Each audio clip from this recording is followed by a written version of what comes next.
Assalamualaikum warahmatullahi wabarakatuh. Terima kasih saya ucapkan kepada penonton semua yang telah menyempatkan diri untuk menonton presentasi kami tentang standar akuntansi pemerintah oleh kelompok kami, mahasiswi STIM Sukma Medan. Sebelumnya saya akan memperkenalkan diri. Teman saya Mila Purnamasari Purba dengan NPM 2013-0023 dan teman saya Deborah Aprianti dengan NPM 2013-0006 serta adanya Laurencia dengan NPM 2013-0015 dan Mutiara dengan NPM 2013-0024. Adapun Bintang Romauli Gultom dengan NPM 2013-0020. Selanjutnya akan dijelaskan oleh teman saya Deborah. Baiklah, terima kasih sebelumnya. Di sini saya akan memaparkan tentang pernyataan standar akuntansi pemerintah.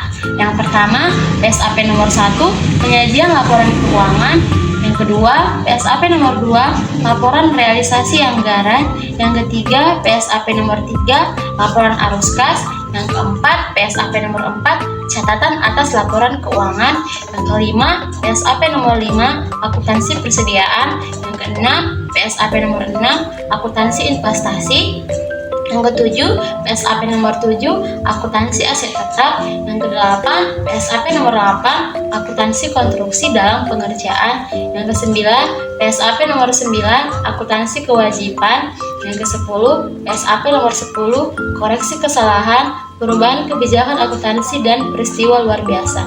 Dan yang ke-11, PSAP nomor 11, laporan keuangan konsolidasian.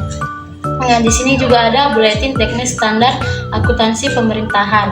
Yang pertama tentang neraca awal pemerintah pusat, yang kedua tentang neraca awal pemerintah daerah, yang ketiga tentang penyajian laporan keuangan pemerintah daerah sosial dengan SAP dengan konversi, yang keempat tentang penyajian dan pengungkapan belanja pemerintah, yang ketujuh tentang akuntansi dana bergulir, yang ke-10 tentang akuntansi belanja bantuan sosial, yang ke-12 tentang transaksi beban mata uang asing, yang ke-13 tentang akuntansi hibah, ke-14 ada akuntansi kas, 15 akuntansi aset yang berbasis akrual, 16 akuntansi piutang berbasis akrual, 17 akuntansi aset tak berwujud berbasis akrual, 18 akuntansi penyusutan berbasis akrual, 19 akuntansi bantuan sosial berbasis akrual, 20 akuntansi kerugian negara atau daerah, 21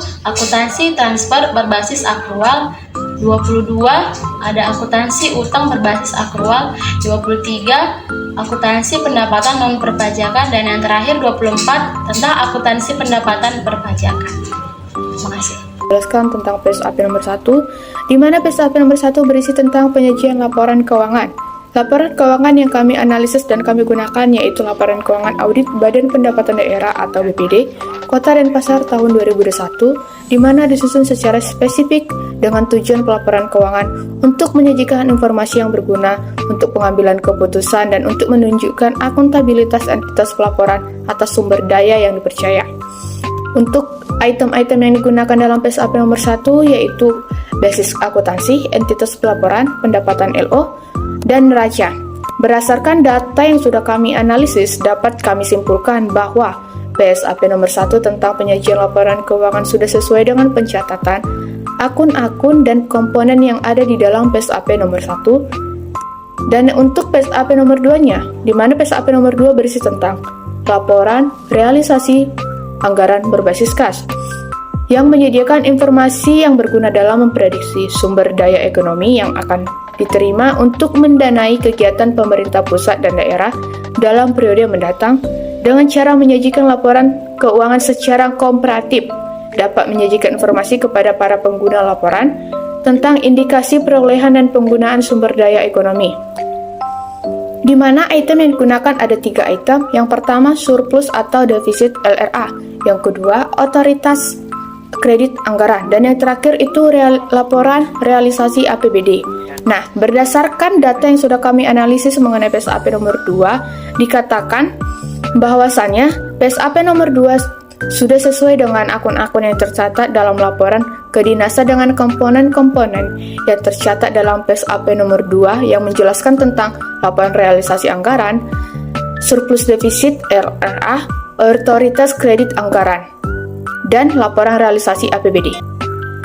Dan untuk yang PSAP nomor 3 itu berisi tentang laporan arus kas. Laporan arus kas di sini memiliki beberapa item. Yang pertama itu ada item beban. Seperti yang kita ketahui, item beban itu berupa pengeluaran uang atau kewajiban yang dikeluarkan dari entitas pelaporan. Dan yang kedua itu laporan arus kas. Dan yang ketiga aktivitas operasi.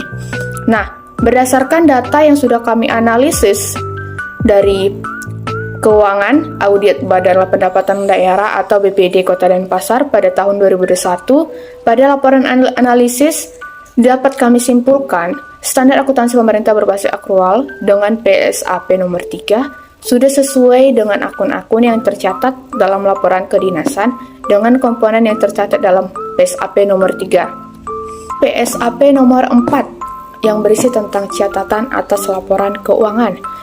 PSAP nomor 4 ini memiliki beberapa item, yaitu pendapatan LRA, pendapatan LO, dan catatan atas laporan keuangan.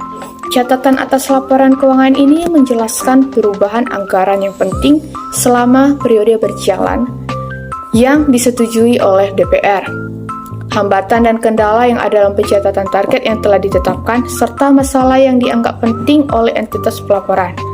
Nah, berdasarkan data yang sudah kami analisis terlebih dahulu, dapat kami simpulkan bahwa laporan keuangan audit Badan Pendapatan Daerah atau BPD Kota Denpasar pada tahun 2021 terhadap PSAP nomor 4 sudah sesuai dengan akun-akun yang tercatat dalam laporan kedinasan dengan komponen yang tercatat pada PSAP nomor 4. Selanjutnya PSAP nomor 5. PSAP nomor 5 mencatat tentang akuntansi persediaan, di mana memiliki ada dua item. Yang pertama aset, di mana aset yang dikuasai oleh pemerintah sebagai akibat dari peristiwa yang sudah terjadi dan manfaat ekonomi di masa yang akan datang. Nah, untuk yang kedua persediaan, di mana persediaan ini berbentuk barang atau perlengkapan yang dimaksud dan untuk mendukung kegiatan operasional pemerintah. Nah, berdasarkan analisis yang sudah kami gunakan atau data yang sudah kami analisis, terdapat laporan keuangan audit Badan Pendapatan Daerah atau BPD Kota Denpasar pada tahun 2021 sudah sesuai dengan PSAP nomor 5 dengan akun-akun yang tercatat dalam laporan kedinasan dengan komponen-komponen yang tercatat pada PSAP nomor 5. Nah, terakhir yang dapat saya jelaskan yaitu PSAP nomor 6. Di mana PSAP nomor 6 ini berisi tentang akuntansi investasi. Di mana PSAP nomor 6 ini memiliki 3 item yang berdasarkan PSAP nomor 6. Nah, item pertama itu biaya perolehan investasi, di mana pemerintah mencakup biaya investasi, seluruh biaya yang dikeluarkan investor atau DHI yang berupa kas atau setara kas. Nah, yang kedua investasi jangka panjang. Investasi jangka panjang ini meliputi jangka panjang permanen dan non-permanen, di mana yang permanen itu investasi jangka panjang yang dimiliki secara berkelanjutan. Sedangkan yang non-permanen, investasi jangka panjang untuk dimiliki secara tidak berkelanjutan. Nah, yang terakhir itu ada ekuitas. Ekuitas ini mencakup biaya perolehan dan ditambah bagian laba atau dikurangi bagian rugi. Nah, berdasarkan analisis yang sudah kami lakukan terlebih dahulu pada laporan keuangan audit Badan Pemerintah Daerah atau BPD Kota Denpasar tahun 2021, yaitu sudah sesuai dengan Bagan Standar Akuntansi Pemerintah berbasis akrual dengan PSAP nomor 6, sudah sesuai dengan akun yang tercatat dalam laporan kedinasan dengan komponen yang tercatat dalam PSAP nomor 6. Selanjutnya PSAP nomor 7 akuntansi aset tetap. Berdasarkan analisa di atas yang terdapat pada laporan keuangan audit Badan Pendapatan Daerah Kota Denpasar tahun 2021, pada laporan disimpulkan standar akuntansi pemerintah berbasis akrual dengan PSAP nomor 7 sudah sesuai dengan akun-akun yang tercatat dalam laporan kedinasan dengan komponen menjelaskan tentang aset tetap, biaya perolehan, dan penyusutan. Namun, pada laporan keuangan pemerintah tidak lengkap dengan PSAP nomor 7. PSAP nomor 8, akuntansi konstruksi dalam pengerjaan. Berdasarkan analisa di atas yang terdapat pada laporan keuangan audit Badan Pendapatan Daerah Kota Denpasar tahun 2021, dapat disimpulkan standar akuntansi pemerintah berbasis akrual dengan PSAP nomor 8 sudah sesuai dengan akun-akun yang tercatat dalam laporan kedinasan dengan komponen yang tercatat, menjelaskan tentang aset, konstruksi dalam pengerjaan, biaya konstruksi, dan ruang lingkup. PSAP nomor 9, akuntansi kewajiban. Berdasarkan analisa yang terdapat pada laporan keuangan audit Badan Pendapatan Daerah Kota Denpasar tahun 2021, ada kewajiban terdiri dari akun hutang yang kewajibannya dibayarkan dalam waktu paling lama 12 bulan setelah tanggal pelaporan dan tercatat sesuai PSAP nomor 9. PSAP nomor 10, koreksi kesalahan, perubahan kebijakan, perubahan estimasi, dan operasi yang tidak dilanjutkan. Berdasarkan analisa yang terdapat pada laporan keuangan audit Badan Pendapatan Daerah Kota Denpasar tahun 2021, terdapat beberapa koreksi yang terjadi pada pelaporan perubahan ekuitas atau LPE. Di antaranya koreksi saldo awal piutang, aset tetap, pajak daerah, denda pajak daerah, dan penyusutan aset tetap. Dan akunnya tercatat sesuai PSAP nomor 10. PSAP nomor 11, laporan keuangan konsolidasian. Berdasarkan analisa yang terdapat pada laporan keuangan audit Badan Pendapatan Daerah Kota Denpasar tahun 2021, dapat disimpulkan semua akun yang tercatat sesuai dengan aturan PSAP nomor 11 yang mencatat entitas pelaporan, entitas akuntansi, dan badan layanan umum atau daerah. PSAP nomor 12, laporan operasional. Berdasarkan analisa yang terdapat pada laporan keuangan audit Badan Pendapatan Daerah Kota Denpasar tahun 2021, disimpulkan bahwa semua akun terdiri dari beban pendapatan surplus kegiatan operasional maupun non-operasional sudah tercatat sesuai aturan PSAP nomor 12. PSAP nomor 13, penyajian laporan keuangan Badan Layanan Umum. Berdasarkan analisa di atas yang terdapat pada laporan keuangan audit Badan Pendapatan Daerah Kota Denpasar tahun 2021, dapat disimpulkan standar akuntansi pemerintah berbasis akrual dengan PSAP nomor 13 sudah sesuai dengan akun-akun yang tercatat dengan komponen yang tercatat menjelaskan tentang neraca, laporan operasional, arus kas, dan pendapatan. Pada laporan pemerintah dapat kita lihat adanya banyak perubahan terkhusus pada subbab. PSAP nomor 14, akuntansi aset tak berwujud. Berdasarkan analisa yang terdapat pada laporan keuangan audit Badan Pendapatan Daerah Kota Denpasar tahun 2021, laporan analisis data di atas dapat kita simpulkan akuntansi pemerintah berbasis akrual dengan PSAP nomor 14 sesuai dengan akun-akun yang tercatat dalam laporan kedinasan dengan komponen yang tercatat menjelaskan tentang aset tetap dan belanja. Pada PSAP dan laporan pemerintah nomor 14 ini terlihat jelas lebih sedikit dan jelas. PSAP nomor 15, peristiwa setelah tanggal pelaporan. Yang pertama itu A, entitas pelaporan. Yang dimana entitas pelaporan berdasarkan analisis di atas yang terdapat pada laporan keuangan audit Badan Pendapatan Daerah atau disebut BPD, atau di mana diletakkan pada Kota Denpasar tahun 2021. Entitas pelapor penyelenggaraan akuntansi dan penyajian laporan keuangan dengan menggunakan barisan akrual baik dalam pengakuan pendapatan dan beban maupun pengakuan aset dan ekuitas. Ada juga hutang, yang dimana hutang berdasarkan analisis di atas yang terdapat pada laporan keuangan atau audit Badan Pendapatan Daerah disebut juga DPD. Dan terdapat belanja, di mana belanja ini yang dimaksud dengan pada laporan analisis yang sudah sesuai dengan akun-akun yang tercatat dalam laporan kedinasan dengan komponen yang tercantum dalam PSAP nomor 15 yang menjelaskan tentang entitas pelaporan utang dan belanja. Selanjutnya PSAP nomor 16, yang dimana ada perjanjian konsep jasa pemberian konsensi.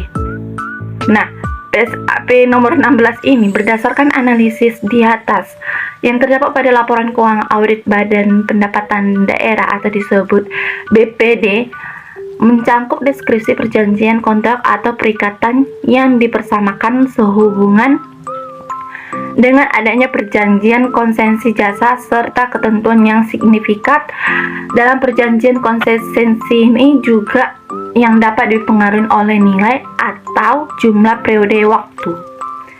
Pada PSAP nomor 16 ini mensyaratkan pemerintah selaku pemberian konsesi melakukan pengukuran awal yang peroleh atas aset konsesi jasa sebesar senilai nilai yang sangat wajar. Selanjutnya PSAP nomor 17 yang dimana properti investasi. Yang pertama itu biaya perolehan. Biaya perolehan ini jumlah kas atau setara dengan kas yang telah dan diwajibkan dibayar atau wajar imbalan yang telah diberikan oleh memperolehkan suatu aset pada saat perolehan atau konstruksi sampai dengan aset dalam kondisi siap digunakan. Selanjutnya nilai tercatat. Nilai tercatat ini berdasarkan pada laporan di atas pada dinas BPD dapat kita simpulkan standar akuntansi pemerintah berbasis akrual dengan PSAP nomor 17 sudah sesuai dengan akun-akun yang tercatat dalam laporan kedinasan. Selanjutnya PSAP nomor 18, di mana PSAP 18 ini akuntansi penyusutan berbasis akrual. Yang pertama, penyusutan atas aset tetap. Berdasarkan analisis di atas, penyusutan untuk aset tetap yang nilai per unitnya besar dapat dilakukan dengan menghitung penyusutan setiap jenis aset tetap yang bersangkutan. Kedua, penetapan nilai yang dapat disusutkan. Aset tetap ini memiliki pemerintah yang diperoleh bukan untuk tujuan dijual ataupun melainkan untuk sepenuhnya digunakan sesuai dengan tugas dan fungsi instansi pemerintah, maka nilai sisa residu tidak diakui. Selanjutnya PSAP nomor 19. PSAP nomor 19 ini akuntansi bantuan sosial berbasis sosial. Yang pertama itu beban. Berdasarkan analisis di atas terdapat pada laporan keuangan audit Badan Pendapatan Daerah atau disebut BPD, yang mana penerapan akuntansi berbasis akrual ini entitasnya harus mengakui dan mencatat beban yang terjadi dalam suatu periode pelaporan. Dalam periode pelaporan ini menurunkan ekuitas yang dapat berupa pengeluaran dan konsumsi aset atau timbulnya suatu kewajiban pemerintah sebagai akibatnya dari aktivitas pemerintah guna melindungi masyarakat dari kemungkinan terjadinya resiko. Yang kedua itu belanja. Belanja ini mencangkupkan pada suatu laporan seperti belanja bantuan sosial dan belanja bantuan keuangan, serta belanja bantuan sosial ini dapat diberikan langsung kepada anggota masyarakat dan lembaga non pemerintah. Yang ketiga, entitas akuntansi. Entitas akuntansi ini sudah tercatat pada laporan analisis data di atas. Dapat disimpulkan standar akuntansi pemerintah berbasis akrual dengan PSAP nomor 19 ini sudah kita simpulkan standar akuntansinya sesuai dengan angkun yang tercatat dalam laporan kedinasan dengan komponen-komponen yang tercatat dalam PSAP nomor 19 yang mencangkup beban, belanja, dan entitas akuntansi. Sekian dan terima kasih atas presentasi yang kami sampaikan. Kurang dan lebihnya kami mohon maaf dan terima kasih.